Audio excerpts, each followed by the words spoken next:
चलिए स्टूडेंट्स, चालू करते हैं हम पार्ट बी। पार्ट ए के लिए मेरी पुरानी वीडियो जो इसके पहले डली हुई है वो देख सकते हैं आप, शेयर एंड शेयर कैपिटल के लिए।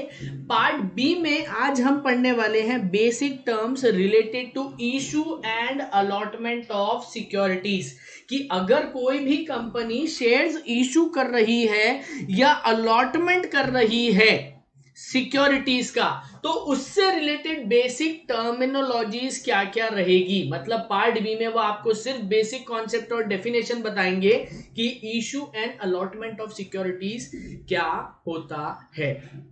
सबसे पहला डेफिनेशन है बेटा सिक्योरिटीज का। सिक्योरिटीज क्या कहता है? Section 2 sub clause 81 of companies at 2013, मतलब to mean the securities as defined in clause H of section 2 of SCRA act 2 1956। मतलब वो क्या कह रहे हैं कि SCRA एक्ट 1956 में जो डेफिनेशन दिया हुआ है सिक्योरिटीज का, एकदम सेम वोइच की वोइच, एकदम सेम टू सेम क्या है definition?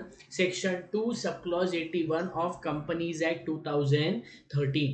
Section 2 sub clause H की डेफिनेशन क्या कहती है? सिक्योरिटीज इंक्लूड, बेटा इसे बोला जाता है इंक्लूसिव डेफिनेशन, कि जो जो हम बता रहे हैं वो सारी की सारी चीजें इसके अंदर इंक्लूड होने वाली है। क्या क्या है? तो उन्होंने बोला shares, scripts, bonds, stocks, debentures, debenture stock, और इसके अलावा अगर कोई भी फ्यूचर में मार्केटेबल सिक्योरिटीज आती है जिसके थ्रू जनता क्या कंपनी क्या कर रही है? पैसा इकट्ठा कर रही है। दूसरा डेरिवेटिव। तीसरा म्यूचुअल फंड की या फिर कलेक्टिव इन्वेस्टमेंट स्कीम की अगर कोई यूनिट्स है तो वो। अगर सरफेसाई एक्ट में सिक्योरिटी रिसीट इशू की गई है तो वो भी किसकी डेफिनेशन में आएगी? सिक्योरिटी। इसके अलावा कंपनी किसी भी नाम से किसी भी पर्पज से पैसा इकट्ठा कर रही है और यूनिट्स इशू कर रही है तो वो भी सिक्योरिटी की डेफिनेशन में आएगी। इसके अलावा कंपनी कोई भी सर्टिफिकेट या किसी भी इंस्ट्रूमेंट के थ्रू इन्वेस्टर से पैसा लगा रही है तो वो भी इस सिक्योरिटी की डेफिनेशन में आएगा। इवन गवर्नमेंट सिक्योरिटीज और any other instrument declared by central government और राइट्स ऑफ और इंटरेस्ट इन सिक्योरिटीज, कोई भी पर्टिकुलर ये चीज है, ये सिक्योरिटीज की डेफिनेशन में माना जाएगा। क्लियर? मतलब मैं आपको कह दूं सिक्योरिटीज मतलब क्या होता है, तो सिक्योरिटीज मतलब होता है शेयर्स एंड अदर इंस्ट्रूमेंट जिसके थ्रू कंपनी क्या कर रही है? पब्लिक से पैसा प्रोक्योर कर रही है, इकट्ठा कर रही है। अब कंपनी जब भी पब्लिक से पैसा डिमांड करती है तो कंपनी एक इनविटेशन देती है पब्लिक को, उसे बोला जाता है प्रोस्पेक्टस। प्रोस्पेक्टस अगर एक जनरल पैरेलेंस या आम भाषा में बात किया जाए तो प्रोस्पेक्टस मतलब क्या होता है? ये एक इंफॉर्मेशन बुकलेट होती है या फिर एक ऑफर डॉक्यूमेंट होता है जिसके बेसिस पर इन्वेस्टर जो है वो ये डिसीजन लेता है कि ये कंपनी की सिक्योरिटीज में पैसा लगाया जाए या नहीं लगाया जाए। क्लियर बेटा? अब सेक्शन 32 और section 31, I repeat again, section 31 और सेक्शन 32 ऑफ कंपनीज एक्ट 2013 बात करता है टर्मिनोलॉजी प्रोस्पेक्टस के बारे में। क्लियर? प्रोस्पेक्टस का डेफिनेशन सेक्शन 2 सब क्लॉज 70 में दिया हुआ है, ये कहते हुए कि कोई भी डॉक्यूमेंट और issued as a prospectus and includes red herring prospectus जिसका डेफिनेशन है सेक्शन 32 में, या फिर शेल्फ प्रोस्पेक्टस जिसका डेफिनेशन है सेक्शन 31 में। मतलब हर एक नोटिस, सर्कुलर, एडवर्टीजमेंट या डॉक्यूमेंट जिसके थ्रू आप पब्लिक से पैसा मंगा रहे हो, मतलब बॉडी कॉर्पोरेट हर वो नोटिस, सर्कुलर या फिर एडवर्टीजमेंट जिसके थ्रू पब्लिक से पैसा मंगा रही है उसे क्या बोला जाएगा? प्रोस्पेक्टस बोला जाएगा। प्रोस्पेक्टस के टाइप्स कितने हैं बेटा? तो बेसिकली प्रोस्पेक्टस के 5 टाइप डिफाइंड है। The very first one is red herring prospectus, जो दिया हुआ है section 32 of companies act 2013, whereas second is shelf prospectus जो दिया हुआ है सेक्शन 31 ऑफ कंपनीज एक्ट 2013 में। Third one is abridged form of prospectus. Fourth one is इसके अलावा अगर कोई भी डॉक्यूमेंट है जिसको एज अ प्रोस्पेक्टस लॉन्च किया गया है तो ये भी प्रोस्पेक्टस की डेफिनेशन में आएगा। वेयर एज कोई भी नोटिस, सर्कुलर, एडवर्टीजमेंट या डॉक्यूमेंट जिसके थ्रू राइटिंग में आप पब्लिक को इनविटेशन दे रहे हो वो भी प्रोस्पेक्टस की डेफिनेशन में आएगा, बाइफरकेशन में आएगा। तो सबसे पहला है रेड हेरिंग प्रोस्पेक्टस, दूसरा है abridged form shelf prospectus, third is shelf prospectus के बाद आएगा abridged prospectus, fourth one is इसके अलावा कोई भी डॉक्यूमेंट जिसके ऊपर प्रोस्पेक्टस लिखा हुआ है या फिर कोई भी नोटिस, सर्कुलर या एडवर्टीजमेंट, वो फिफ्थ वाला पार्ट है कि कोई भी डॉक्यूमेंट जिसके थ्रू आप पब्लिक में इनविटेशन दे रहे हो उसे डीम्ड प्रोस्पेक्टस मान लिया जाएगा। अब सेक्शन 32 रेड हेरिंग प्रोस्पेक्टस के बारे में क्या बताता है। रेड हेरिंग प्रोस्पेक्टस मतलब वो प्रोस्पेक्टस होता है which does not include complete particulars of quantum और price of the securities. Red herring prospectus मतलब क्या होता है, वो प्रोस्पेक्टस जिसमें कंप्लीट इंफॉर्मेशन नहीं दी गई है, मतलब ये कहीं ना कहीं आधा अधूरा है। दो चीजों से रिलेटेड, या तो इसमें क्वांटम, क्वांटिटी ऑफ सिक्योरिटीज के बारे में मेंशन नहीं किया हुआ है, या फिर इसमें प्राइस ऑफ सिक्योरिटीज जो है वो मेंशन नहीं की हुई है।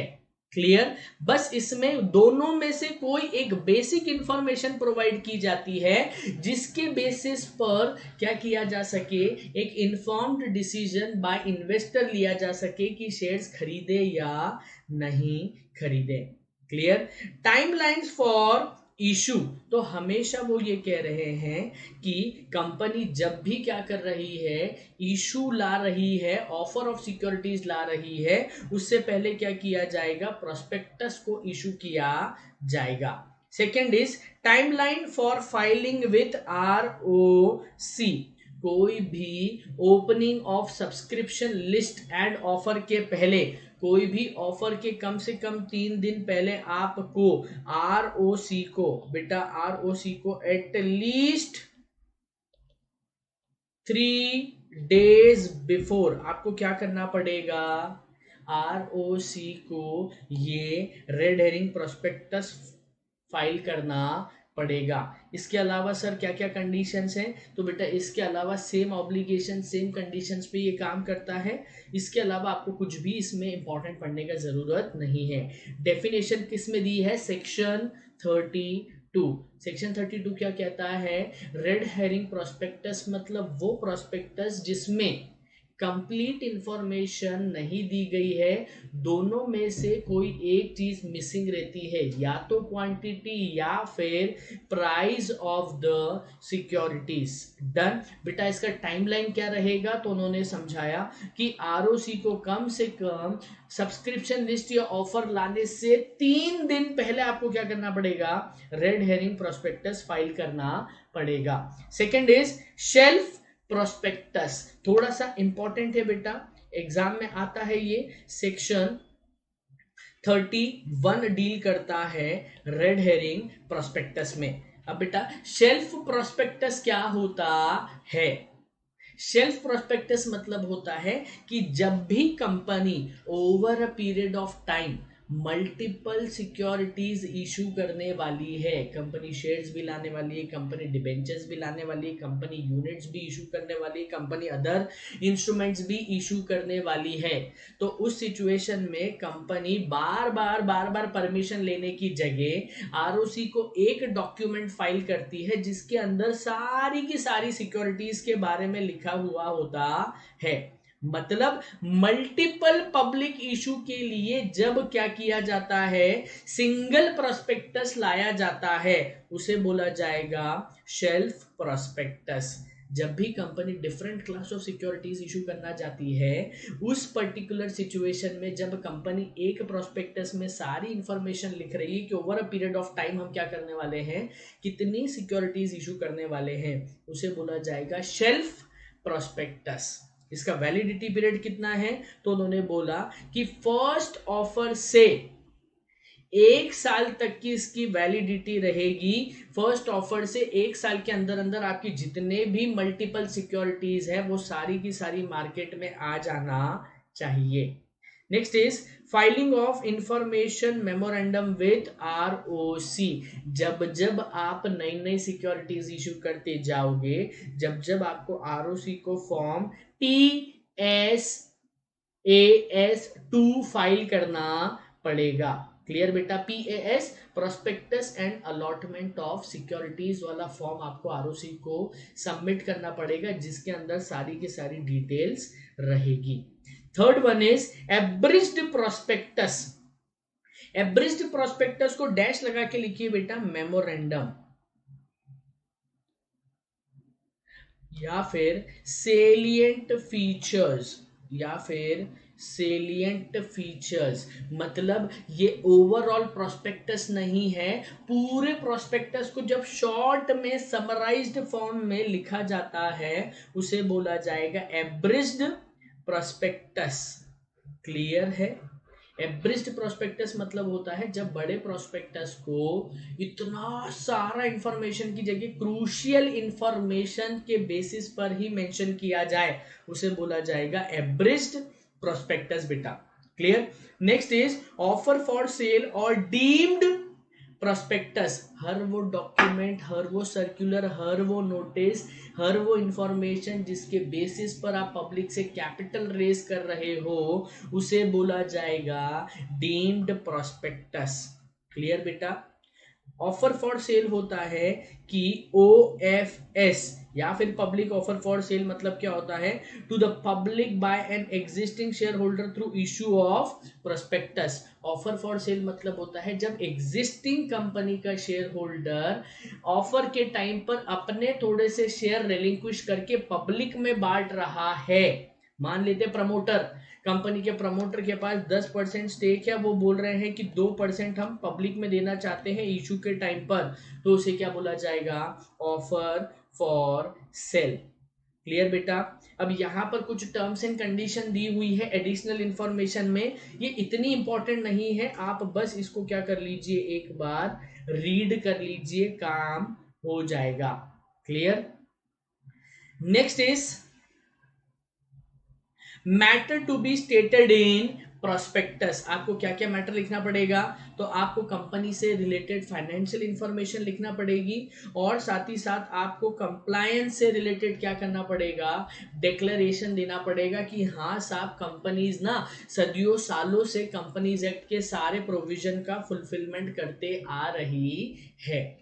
अब सर मैंने कंपनी से फंड रेज किया, कंपनी ने मुझसे पैसे ले लिए, कंपनी कुछ प्रूफ भी तो देगी, एक्नॉलेजमेंट भी तो देगी, एविडेंस देगी ना, तो उसे नेक्स्ट टॉपिक में उन्होंने बताया है दैट इज शेयर सर्टिफिकेट। बेटा शेयर सर्टिफिकेट मतलब क्या होता है, तो it is a prima facie evidence, पहली बार देखकर एक सबूत है of the title of the person to such shares, कि हाँ मेरे पास ये कंपनी के शेयर्स हैं, उसे बोला जाएगा शेयर सर्टिफिकेट।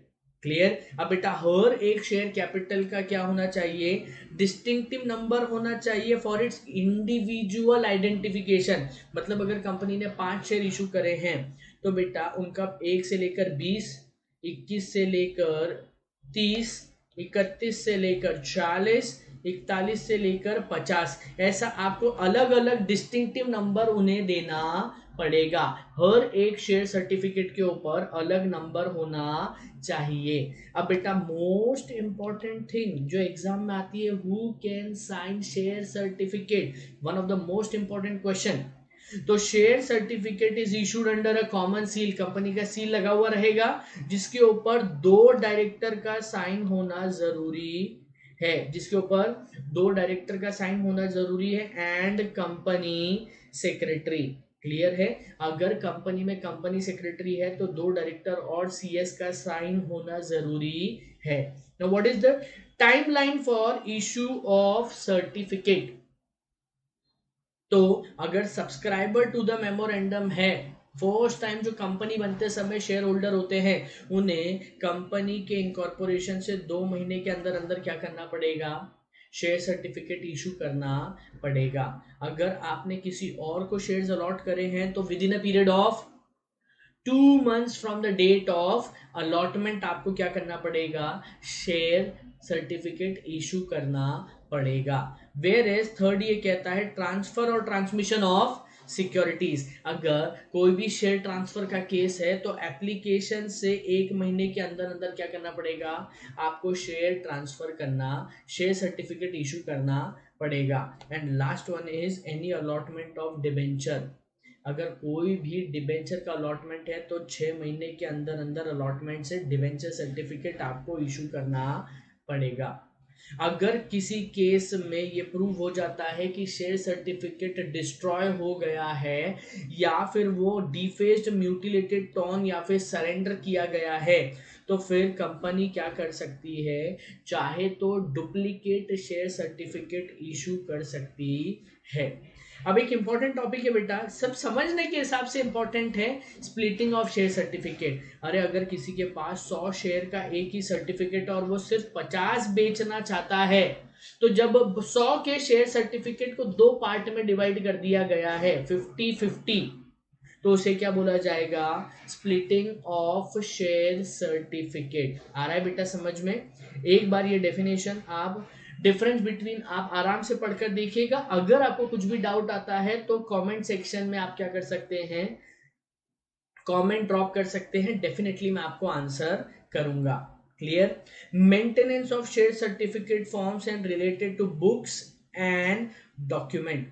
हर एक कंपनी को ऑल ब्लैंक फॉर्म जो भी आप शेयर सर्टिफिकेट के लिए यूज कर रहे हैं वो प्रिंटेड होना चाहिए, and printing shall be done by the authority of board resolution. Share certificate का जो भी बेटा फॉर्मेट रहेगा वो फॉर्मेट बनाने के बाद आपको बोर्ड रेजोल्यूशन पास करना पड़ेगा। उसी के बाद आप क्या कर सकते हैं? वो शेयर सर्टिफिकेट को इशू कर सकते हैं, और ये या तो सीएस या फिर any other person authorized by board की कस्टडी में रहता है। क्लियर? अब ये जो शेयर सर्टिफिकेट या इससे रिलेटेड जितने भी डॉक्यूमेंट है वो या तो कमिटी बनाकर बोर्ड प्रिजर्व कर दे, या फिर कंपनी सेक्रेटरी की जिम्मेदारी रहेगी कि वो क्या करेगा? ये पर्टिकुलर शेयर सर्टिफिकेट को संभाल कर रखेगा। अगर कोई भी शेयर सर्टिफिकेट कैंसिल हो गए हैं तो उसके आगे वर्ड कैंसिल, बेटा ऐसा शेयर चेक अपन जैसे कैंसिल करते हैं वैसा आपको क्या करना पड़ेगा? उसे कैंसल्ड करना पड़ेगा। Clear? Now case laws depicting significance of share certificate is basically an explanation, जिसको आपको सिर्फ क्या करना है बेटा?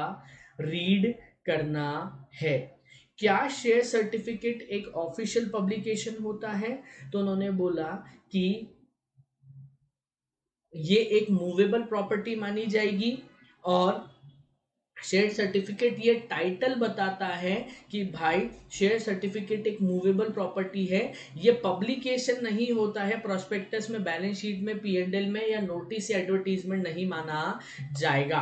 तो इसके आगे लिख दीजिए नो, शेयर सर्टिफिकेट एक ऑफिशियल पब्लिकेशन नहीं है कि भाई यही अल्टीमेट ओनर हो सकता है।